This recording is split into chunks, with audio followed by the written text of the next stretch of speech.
네, 41번과 42번 문제를 알아보겠습니다. 네, 여러분, 이번 시간에 수업할 이 학습 자료가 들어있는 그 사이트의 링크를 제가 고정 댓글란에 남겨놓겠습니다. 그곳에서 다운로드를 받으실 수 있습니다. 네, 첫 번째 문장부터 한번 보시겠습니다. 네, When your hand is hanging at your side 이렇게 돼 있는데요. 당신의 손이 늘어져 있을 때 어디예요? 당신의 옆에, 그죠? 옆에 늘어져 있다가 and then 그러다가 당신이 그것을 들어 올릴 때, 그죠? opposing muscles 하면 이게 대립 근육들이죠, 여러분. 이게 opposing muscle이 이제 서로 반대 방향으로 작용하는 근육들이에요. 그래서 한쪽은 수축, 다른 쪽은 이완을 하죠. 그래서 이걸 대항 근육, 대립 근육이라고 해요. 그래서 예를 들어서 이두근과 삼두근이죠. 그래서 보면 대립 근육들, 대항 근육들 어디에 있느냐?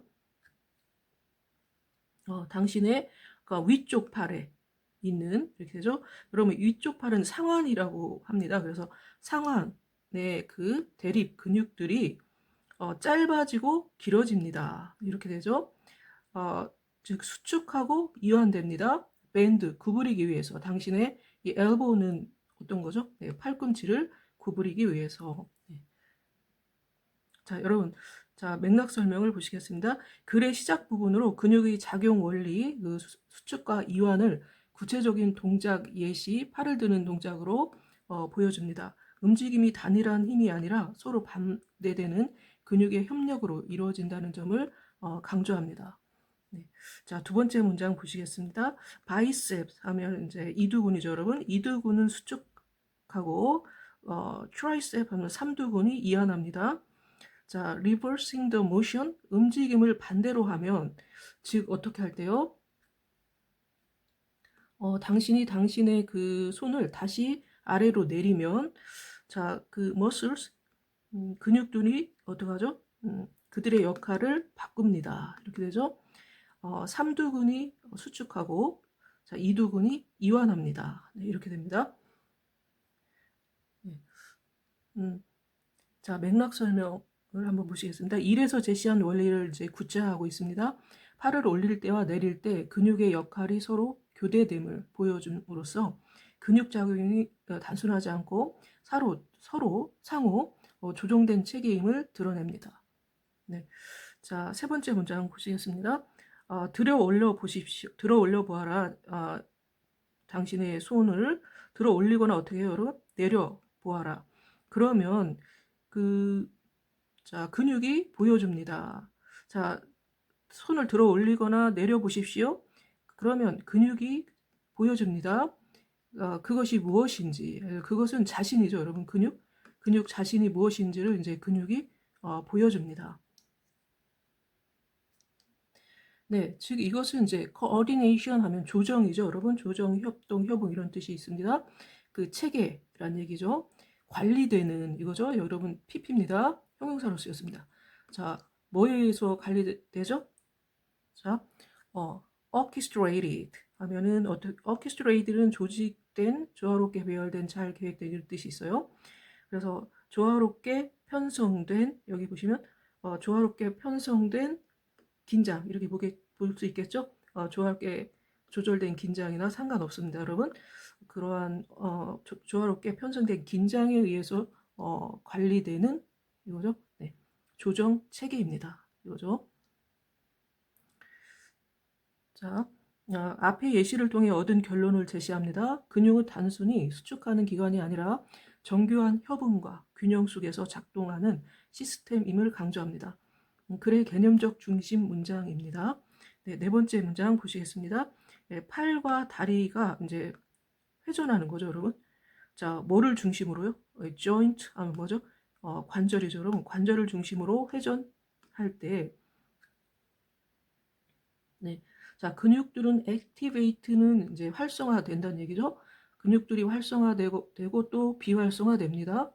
자, 수축하고 이완합니다. 네. 자, 맥락 설명을 한번 보시겠습니다. 3의 논리를 신체 전반으로 확장합니다. 팔뿐 아니라 다리 역시 반대 근육의 협력 관계 속에서 움직이며 이는 신체 전체의 기본 원리임을 보여줍니다. 네. 다섯 번째 문장으로 가보겠습니다. 자, 모든 physical activity 하면 신체 활동이죠, 여러분. 모든 신체 활동이 paradoxical 하면 이제 역설적입니다. 이거죠. 네, 역설적인, 모순적인, 겉보기에는 모순되지만 실제로는 의미 있는 이런 뜻입니다. 이러한 의미에서 이렇게 되죠. 네, 자, 움직임은 의존합니다. 근육이 하지 않는 것에. 자, 뭐만큼이나요? 이거죠, 여러분. 뭐만큼이나, 뭐와 같은 정도로 뭐뭐 못지않게 이거죠. 자, 그것들이 하는 것에, 그것이 이제 근육이, 자, 그것들이 하는 것에 의존하는 것만큼이나. 네, 이렇게 되죠. 자, 그래서 여기, 볼까요, 여러분? 움직임은 근육이 하는 것만큼이나 근육이 하지 않는 것에도 의존합니다. 그거에 달려 있습니다. 네, 이런 뜻이 있습니다. 네, 그래서 여기 보시면은 이제 그것은 여러분 이게 무브먼트를 얘기하죠.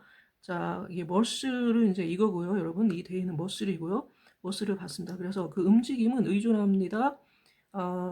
자, 움직임이 근육이 하는 것에 의존하는 것만큼이나 근육들이 하지 않는 것에 그 움직임은 이제 의존한다. 네, 이런 뜻입니다. 자, 이 문장은 글의 핵심 논지입니다. 움직임이 역설성을 제시하며 근육의 작용뿐 아니라 이완과 비작용이 운동에 필수적이라는 철학적 관점을 드러냅니다. 여섯 번째 문장 보시겠습니다. 둘 다 필수적입니다. 이거죠. 자, 각각의 것이 그 각자의 때에 맞춰 쓰입니다. 이런 뜻이죠. 여러분 여기 볼 수는 둘 다 필요하다 이런 뜻이고요. 각각이 각자의 때에 맞춰 사용된다, 쓰인다 이런 뜻이죠. 자, 그리고 똑같은 것이 적용됩니다. 똑같은 진리가.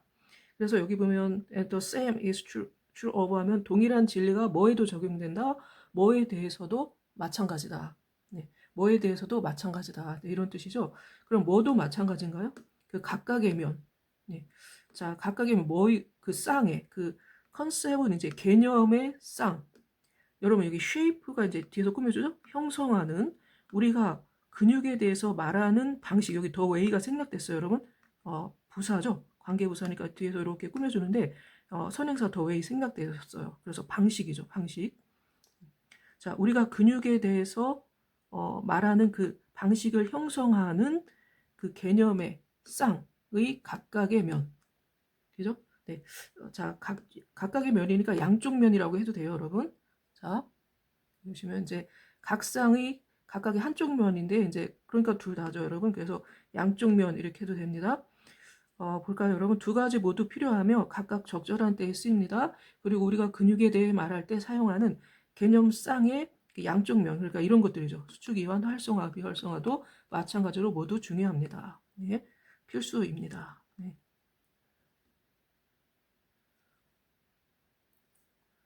자, 맥락 설명 보시겠습니다. 오의 논리를 확장하여 근육에 대한 모든 개념적 대립, 수축과 이완, 작용과 비작용도 서로 상호 의존적이라는 점을 강조합니다.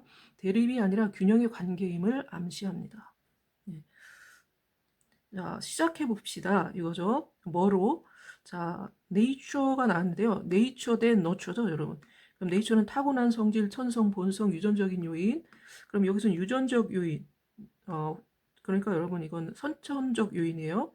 이 너처는 양육, 교육, 환경적, 후천적 이런 뜻이죠. 그래서 후천적 요인. 그래서 여기 보시면은 이제 우리 모의고사지의 해석이 유전과 환경으로 해놨죠, 여러분. 네. 그래서 이건 이제 선천적인 요인, 이건 후천적 요인이죠. 환경은 그죠? 네, 이렇게 볼 수 있습니다. 그래서 상관없습니다. 자, 그래서 선천적 요인 대 후천적 요인으로 한번 시작해 봅시다. 이거죠? 자, 어떤 사람들은 더 강하고 더 근육질이에요. 뭐보다요? 아더 피플보다, 그죠? 다른 사람들보다. 그렇다면 그 차이가 타고난 걸까요? 아니면 그것이 의존할까요? 이거죠? 사람들이 하는 일에 의존할까요? 그럼 이제 선천적일까요? 후천적일까요? 이런 뜻이죠, 지금. 네. 자, 그래서 정리한 걸 한번 볼까요, 여러분? 선천적 요인. 그래서 여기서는 이제 유전. 후천적 요인, 환경 이렇게 볼 수 있죠. 그래서 시작해보자. 어떤 사람들은 다른 사람들보다 더 강하거나 근육질입니다. 그 차이는 타고난 것일까 아니면 사람들이 하는 일, 운동이나 습관 이런 것이 있죠. 이것에 달려있는 걸까? 네, 이런 뜻으로 해석할 수 있습니다, 여러분. 네.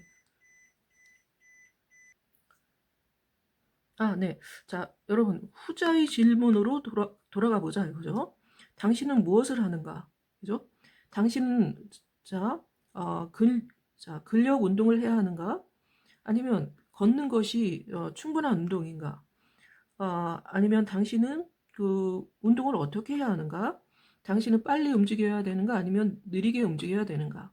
자, 무거운 것을 들어 올려야 되는가? 아니면 더 가벼운 것을 들어 올려야 되는가? 여러분, 이게 원수는 앞에 웨이트를 받는 거죠, 여러분? 네. 그럼, 자, 맥락 설명을 보시겠습니다.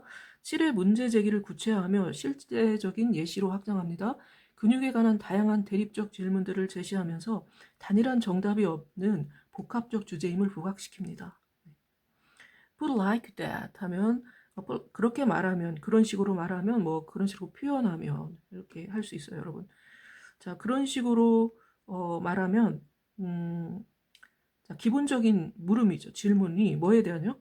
머슬에 대한, 근육에 대한 기본적인 질문이 들릴 수도 있습니다. 뭐처럼 들릴 수도 있나요? 그것들이 하나의 정답, 그죠? 하나의 정답을 가지고 있는 것처럼 그렇게 들릴 수도 있습니다. 이거죠. 자, 여기 네, oppositions can polarize 이렇게 나왔는데요. opposition은 서로 반대되는 개념이죠. 자, 이런 것은 polarize, 양극화될 수가 있습니다. 이건데, 그러면 이게 무슨 뜻일까요, 여러분? 여기 보시면은 이 대립적인 개념들이 사람들의 생각을 양극화시킬 수 있습니다. 네, 이런 뜻입니다. 자, 그래서 네. 자, 맥락 설명 보시겠습니다. 8에서 제시된 대립적 질문들에 대한 오해의 가능성을 지적합니다. 인간은 대립을 단순히 둘 중 하나의 선택으로 생각하지만 실제로는 그보다 복합적임을 암시합니다. 네. 자, 10번째 문장 보시겠습니다. 그러나 where muscle is concerned 하면은 근육에 관한 한, 근육에 대해서 말하자면 자, opposition 하면 이제 대립 개념이죠. 대립 개념은 네, 이건 거의 없다죠, 여러분. 자, 대립 개념은 거의 없습니다. 여러분, polarity가 나왔는데요. 자, polarity는 뭐죠? 양극성이죠, 그죠? 네. 그러면 자, 대립 개념이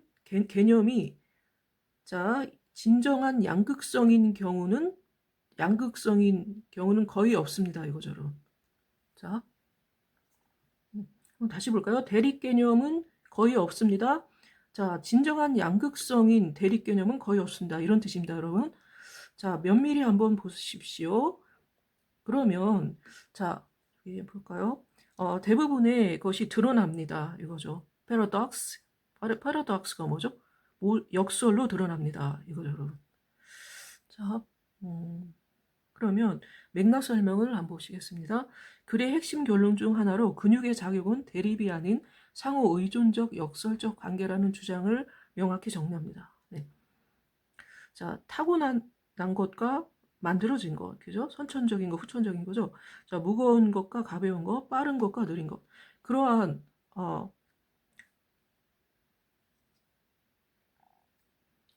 자, 그런 opposite, 그런 그 반대 개념들은 사실상 의존합니다. 서로에게, each other, 서로에게 의존합니다. 이렇게 됩니다.